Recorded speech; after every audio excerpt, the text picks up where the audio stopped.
नमस्कार छात्रों, आज हम हिंदी विषय का व्याकरण का एक महत्वपूर्ण हिस्सा देखने वाले हैं जिसका नाम है वचन।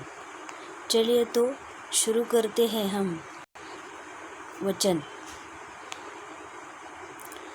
तो वचन किसे कहते हैं? शब्द के जिस रूप से उसकी संख्या का बोध होता है, शब्द के जिस रूप से उसकी संख्या का बोध होता है उसे वचन कहते हैं। जैसे लड़का, लड़के, पुस्तक, पुस्तकें।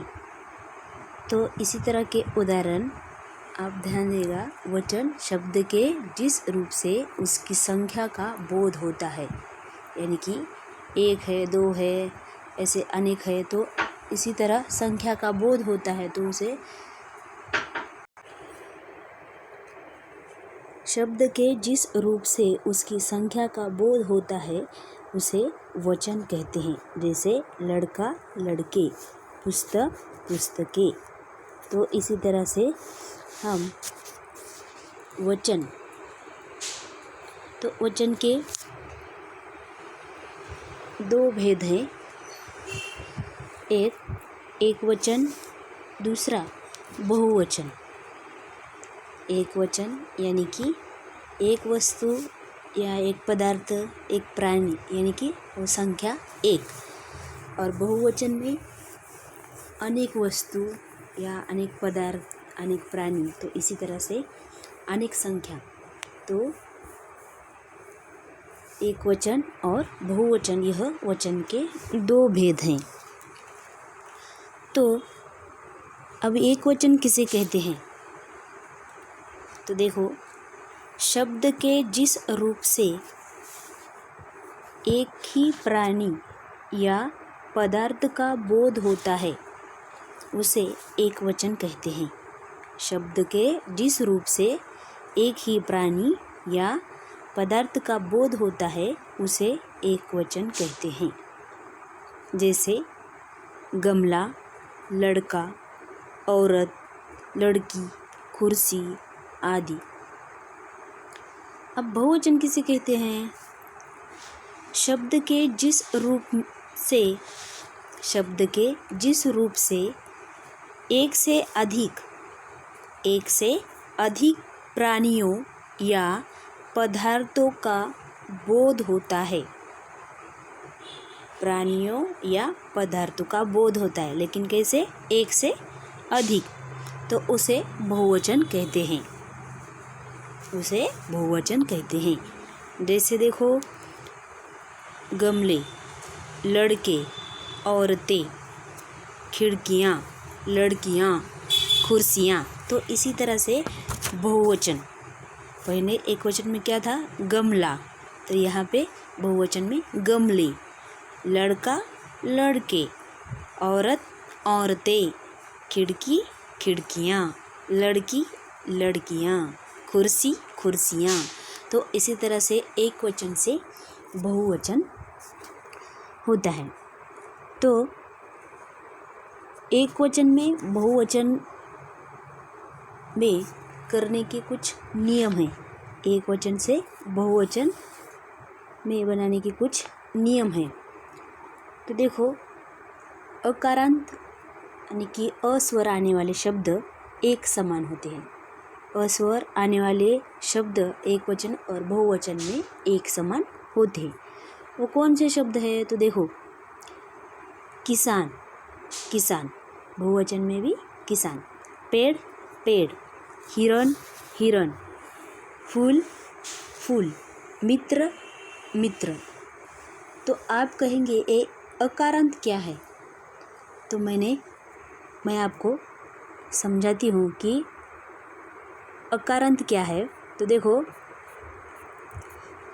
यहाँ पे मैंने लिखा हुआ है। तो अकारांत, उकारांत और औकारांत। अकारांत, उकारांत और औकारांत। तो यह अंत में आने वाली आवाज़, आकारांत उकारांत औकारांत क्या है? तो अंत में आने वाली आवाज़। अब किसके अंत में? शब्द के अंत में। शब्द के अंत में आने वाली आवाज़ यानी कि अंतिम स्वर। यहाँ पे मैंने लिखा हुआ है अंतिम स्वर। तो देखो यहाँ पे उदाहरण है महिला आ, अंत में क्या आया हुआ है? आ। तो ये क्या हुआ? आकारांत। ये क्या हुआ? आकारांत। अब देखो उकारांत, देखो पशु उ, अंत में क्या आया है? उ। तो ये क्या हुआ? उकारांत। तो देखो औकारांत। तो यहाँ पे एक उदाहरण है गो ओ, अंत में क्या आता है? ओ। तो ये क्या हुआ? औकारांत। तो इसी तरह से आकारांत उकारांत औकारांत, आकारांत उकारांत औकारांत के लिए ए प्रत्यय आता है, के लिए ए प्रत्यय आता है, जो मैंने यहाँ पे लिखा हुआ है। ए प्रत्यय आता है अकारांत उकारांत औकारांत के लिए। तो देखो उदाहरण देखो, तब समझ जाएंगे आप। एक वचन महिला आ, आया हुआ है यानी कि आकारांत आया हुआ है। ये सब हर हर हर उदाहरण के लिए आपको ध्यान में नहीं रखना है कि आकारांत शब्द है, ऐसा नहीं है। तो स्वर ध्यान में रखना है आपको। महिला आ, महिला को अब प्रत्यय क्या आएगा? ए। बहुवचन में क्या आएगा? वो ए। तो महिलाएं, महिला महिलाएं, कविता कविताएं, मावा मावाएं, मावा मावाएं। देखो एक वचन में कथा कथाएं, शाला शालाएं, गौ गौएं। अब देखो ओ आया है यानी कि औकारांत, यानी कि उसे भी हमें प्रत्यय क्या लगाना है? ए। तो गो बहुवचन में गौएं, दवा दवाएं, दवा दवाएं। तो इसी तरह से आपको आकारांत उकारांत औकारांत के लिए हमेशा ए जो प्रत्यय आता है तो बहुवचन हो जाता है, एक वचन से बहुवचन हो जाता है। तो कुछ शब्द हमेशा एक वचन रूप में ही प्रयुक्त होते हैं। कुछ ऐसे शब्द हैं जो हमेशा एक वचन के रूप में ही प्रयुक्त होते हैं, यानी कि वो शब्द हमेशा एक वचन ही रहते हैं, उसका कोई बहुवचन नहीं होता। क्रोध, अब क्रोध को क्रोध ही कहेंगे, चाहे वो एक वचन हो या बहुवचन। क्रोधा क्रोधे नहीं कहेंगे हम उसे, लेकिन कहते हैं क्या कभी? नहीं। तो क्रोध एक वचन है और वो हमेशा एक वचन ही रहेगा। क्रोध, क्षमा, जनता, पानी, वर्षा, आग, सोना, दया, प्रेम, जल, दूध, हवा, सामग्री, सामान। तो इस तरह के कुछ शब्द हमेशा एक वचन रूप में ही प्रयुक्त होते हैं, आपको ध्यान में रखना है। कुछ ऐसे शब्द हैं जो हमेशा एक वचन में ही हमें प्रयुक्त होते हैं। तो देखो कुछ शब्द के एक वचन और बहुवचन एक समान होते हैं, कुछ शब्द के एक वचन और बहुवचन समान होते हैं।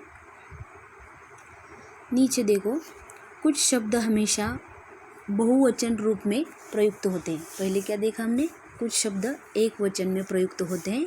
अब कुछ शब्द ऐसे हैं जो बहुवचन में प्रयुक्त होते हैं। आंसू, आंसू हमेशा बहुवचन ही रहेगा, क्योंकि एक आँख से तो पानी नहीं आता, दो आँख से आता है तो बहुवचन।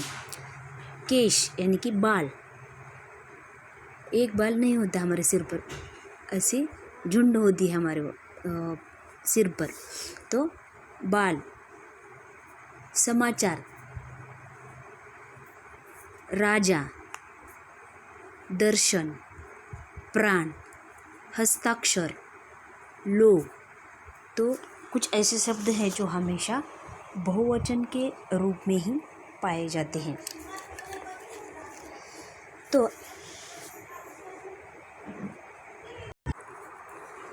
पहले हमने देखा कि आकारांत, उकारांत और औकारांत। तो इसके लिए प्रत्यय आया हुआ था ए। इसके लिए प्रत्यय क्या आया हुआ था? ए। तो अब रह गया है ई, इकारांत। तो ह्रस्व ई दीर्घ ई के लिए इकारांत, उसके लिए आता है या। उसके लिए क्या आता है? या। तो इसका वचन का ये नियम है कि इकारांत के लिए या आता है। तो देखो पहला उदाहरण देखो, शक्ति ई, अंत में स्वर क्या आता है? ई। तो हमें क्या लगाना है? या। शक्तियाँ, लड़की, लड़कियाँ, बुढ़िया, बुढ़ियाँ। आप कहेंगे कि अब यहाँ बुढ़िया आया है, या पहले ही आया हुआ है। लेकिन ध्यान से देखिए, वहाँ पे मैंने चंद्र बिंदी जो है नहीं लगाई है। पहले एक वचन में चंद्र बिंदी नहीं है और बहुवचन में चंद्र बिंदी लगाई हुई है। तो आपको ये ध्यान में रखना है। बुढ़िया, हम ऐसे ही एक वचन में बुढ़िया कहते हैं, बोलते समय हम बुढ़िया बोल देते हैं। जब अगर हमें बहुवचन बनाना है तो उसे चंद्र बिंदी लगानी है, बुढ़िया। पंक्ति, पंक्तियाँ, नारी, नारियाँ, मछली, मछलियाँ, रानी, रानियाँ, डिबिया। देखो यहाँ पे वे या आया हुआ है, तो यहाँ पहले चंद्र बिंदी नहीं है, आगे हमें बहुवचन में लगानी है। तो डिबियाँ। गृहिणी, गृहिणियाँ, स्त्री, स्त्रियाँ, गली, गलियाँ, रीति, रीतियाँ, नदी, नदियाँ, नाली, नालियाँ, लड़की, लड़कियाँ, टोपी, टोपियाँ। तो यह शब्द है जो हमेशा हमें यहाँ पे या लगाना होता है। इसे हम इकारांत शब्द कहते हैं। इसे इकारांत स्वर आने वाले शब्द कहते हैं। तो देखो पहले हमने अकारांत, उकारांत, औकारांत देखा, उसके लिए ए प्रत्यय लगाया। फिर हमने देखा ई, ह्रस्व ई दीर्घ ई के लिए या लगाया। तो ए, ये जो हमने अक्षर है ए, तो इसके लिए हमने यहाँ पे, इसके लिए हमें यहाँ पे ए लगाना है। अ के लिए क्या लगाना है? ए।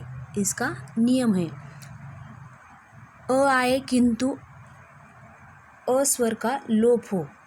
अ आए किंतु अ स्वर का लोप हो तो हमें क्या लगाना है? वहाँ पे ए लगाना है। तो कैसे? नहर, नहर, र ह, यानी कि र भी आया हुआ है, अ भी आया हुआ है, यानी कि अ का लोप हुआ है। नहरे, हमें ए लगाना है अंत में। कलम, कलमें, सड़क, सड़कें, बाह, बाहें, गाय, गाय, ये भी आया, अ भी आया हुआ है, तो गायें। उसके बाद दीवार, दीवारें, चीज़, चीज़ें, पुस्तक, पुस्तकें, बात, बातें, बोतल, बोतलें। तो इसी तरह से अ को जब अ स्वर का लोप होता है तो हमें वहाँ पे ए लगाना है। तो देखो एक समान रहने वाले शब्द हमने देखे थे, एक वचन और बहुवचन में वो हमेशा वही रहते हैं जो एक वचन और बहुवचन में एक समान होते हैं। राजा, बहुवचन राजा, बाजार, बाजार, फल, फल, पानी, पानी, क्षमा, क्षमा। तो इसी तरह के कुछ ऐसे शब्द होते हैं जो हमेशा एक वचन और बहुवचन में एक समान होते हैं। आपको जो पूछा जाए राजा, तो उसका बहुवचन बनाओ राजे राजो ऐसा कुछ नहीं लिखना है, राजा को राजा ही रखना है। तो इसी तरह से कुछ ऐसे शब्द होते हैं जो एक समान होते हैं। तो देखो कुछ ऐसे भी शब्द होते हैं जो जहाँ पे हम शब्द ही उसका प्रत्यय लगाते हैं, एक वचन और बहुवचन। देखो एक वचन में सेना, अब सेना एक आदमी की तो नहीं होती, सेना में बहुत सारे आदमी होते हैं, तो बहुत लोगों की सेना होती है, तो वो एक वचन में सेना हुआ। अगर सेना का बहुवचन बनाओ कहा गया तो आपको सेना दल लिखना है। क्या लिखना है? सेना दल, क्योंकि यह नियम ही है। तो देखो सेना सेना दल, अध्यापक अध्यापक वृंद, मित्र मित्र वर्ग, श्रोता श्रोताजन, साधु साधु लोग, दर्शक दर्शक गण। तो इसी तरह से आपको जब भी कभी ऐसे शब्द आए एक वचन से बहुवचन बनाओ कहा गया तो आपको यह ध्यान में रखना है। कुछ शब्द आपको रटने भी है। तो इसी तरह से बच्चों वचन और एक वचन से बहुवचन बनाने के नियम हमने यहाँ पे देखे। तो शब्द के जिस रूप से संख्या का बोध होता है उसे वचन कहते हैं।